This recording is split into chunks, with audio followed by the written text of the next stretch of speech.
Hello everyone, welcome back to Triton Cup 59. It is I, Mad Gamer II. I am joined once again by Chili. Hello, welcome back everybody. Not wasting any time getting into these meaty losers matches as quick as possible. Still so much talent left in this tournament, and everybody here wants to get back into the grand finals and give Hell's Paradise a run for their money.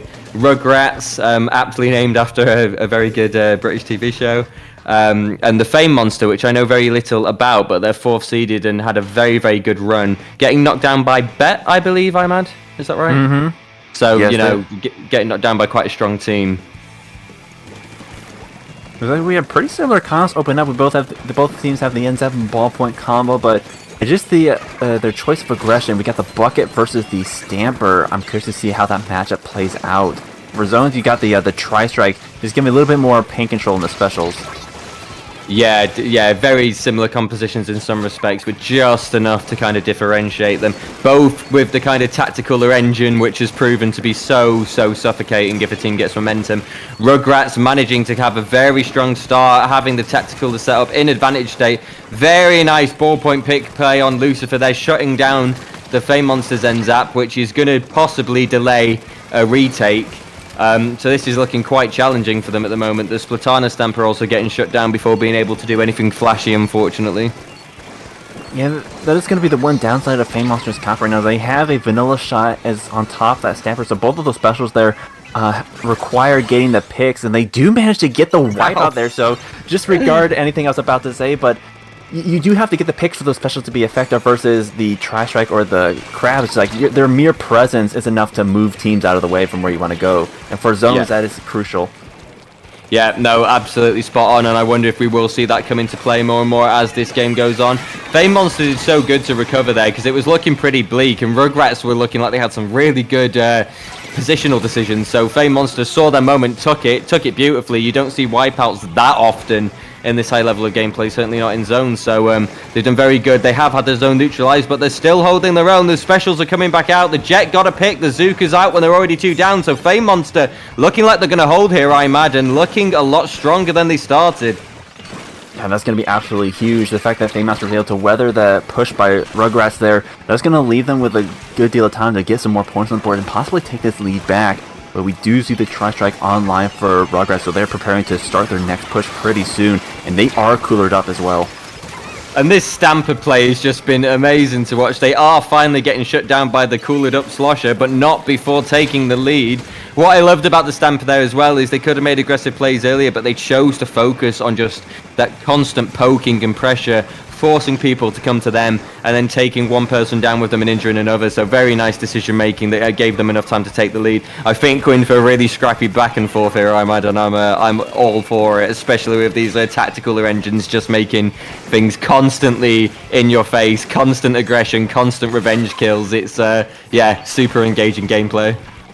Oh, absolutely. Like, it took a while for Rugrats to be able to get that zone capped in their favor. Fame Monster was almost able to hold on to it, but that was going to just stall them out, just to give them time to set up for their next push, and there's still a good deal of penalty left for Rugrats, so there's still a good chance for Fame Monster to keep the lead, but there's not a whole lot of points left for either team, so whoever is able to come out on top once those penalty points take down could have a good chance of knocking it out. Yeah, it looks like the Jet managed to get a nice shot on the Slosher, and then 2 down there and one heavily injured teammate going in to try to shut that splash down. So the Fame Monster regaining control, but it absolutely was a struggle. I did like that when Rugrats had control, that the Jet was just choosing to kind of stay back and put on the Fizzy Bomb pressure because it was making it really unsafe for Fame Monster to leave their plat. But again, they seem to be so good at finding just the slightest opening and then as an entire team capitalizing on it. Like, they've done that twice now in situations that look challenging, and that is what really separates a good team from a great team. But again, in that same fashion, Rugrats immediate reverse wipeout. I just need to stop talking. They were indeed able to get the nice wipeout there, but they still have quite a few penalty points left to take down. But honestly, like, getting a wipeout like that is like they are already starting to push up onto Fame Monster's plat, and Fame Monster still has to build up their specials. So they do have 2 online, but they are getting pretty close to the wire here. 15 points of penalty left. They do pop the Inkjet here, trying to find something, but no picks as of yet, no splats. they're falling short here. The lead has been swapped to Rugrats, and they are holding on to the zone. Interesting decision by the NZAP there. I think that is going to cost them. It seemed like they knew the slosher was in the corner, and they opted to use the tactical to aggress the slosher rather than focus on pausing the zone, and unfortunately did lose that engagement and then didn't have the numbers to really contest and stop that timer. So it felt like a battle of attrition, that game. It was super back and forth. It was almost constant action. There was very little kind of stalling from either side, and just really good reclaims, really good high-level reclaims against comps that were not making much error, really. So I think just very well played by both teams, and possibly a bit of nerves or a bit of timer pressure, just getting a little bit better of the Fame Monster at the end. But I think they'll shrug it off, and we'll have another pretty high-action game here as we go to Hagglefish.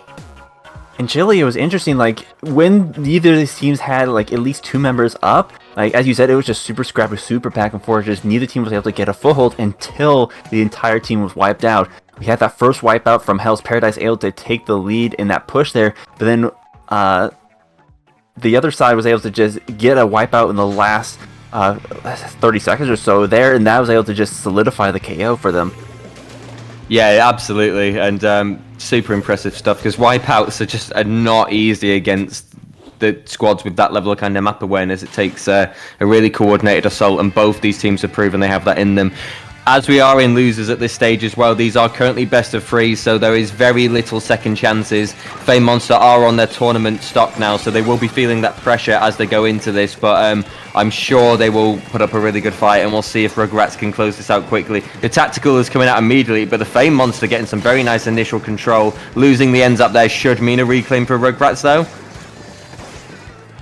Yes, maybe indeed. not. Good jetting.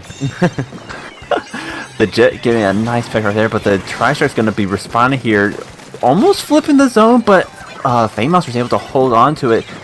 And neither of these teams have really changed up their comp as of yet, but that is going to be 2 down off of the Fame Monster. What might see, yeah, Rugrats is definitely going to be getting the zone back here. Yeah, I like that both teams have confidence in their comp, because I don't think there was any comp errors in terms of kind of choices. I think it just purely came to slight mechanical skill in those kind of final moments. But Rugrats now getting that kind of reclaim, getting that lead, setting up very nicely. They've got 2 specials on deck already, Crab Tank and Jet, which they're saving until they need it. The Jet and Crab Tank now coming out at the same time. This is going to be pretty very good Fame Monster. Rugrats going deep, but the Crab Tank beautifully shoots down that light by a bomb.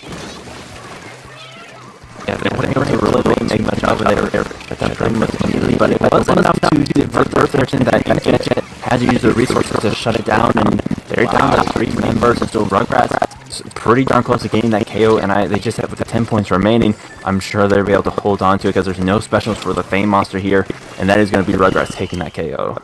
Wow. Yeah, effectively a kind of delayed wipe there, and Rugrats knew it and just got so deep in. I really like that even though they had kind of full control of the zone, they weren't scared to kind of aggress and push up even further, and it was just very nicely held by the ballpoint and the splash. They both knew they had specials ready. They both choose to hold them and then use them at the exact same time to just make that retake incredibly scary for the Fame Monster, and it worked out beautifully. So Rugrats will indeed be advancing. The Fame Monsters run will end here, but I think we can all agree they gave us a great showing, and they showed that they didn't get this far by any fluke. Really talented team, just Rugrats got the better of them on this one. Indeed, and I think it came back to what I was saying earlier, is like, with the Zuka and Zipcaster combo, is like, you really have to be able to get splats of that in order to make good use of it, and in that last push there, they just weren't able to do that, and so when they were recalled, they were kind of left without a special, and it was just the Crab, the fact that the Crab was on the field meant that they had to devote their focus and their energy to taking it down, and so that just able to give them enough time for Rugrats to be able to take the KO. So Rugrats will be advancing. They've got Cat Gang as their opponents next, so that's a bit of an unfortunate kind of opponent. So they're not going to get any time to rest. There's no easy opponents at this stage in the tournament. Everybody is scary. Everybody is a massive threat. And there's also going to be Bet versus No Way. So I believe we'll take another quick break while we identify which one we'll be casting. But don't go anywhere, folks. The action is not going to stop from here. It's just going to be constant, intense matches as we see who will get to face Protégé for the rematch to take on Hell's Paradise.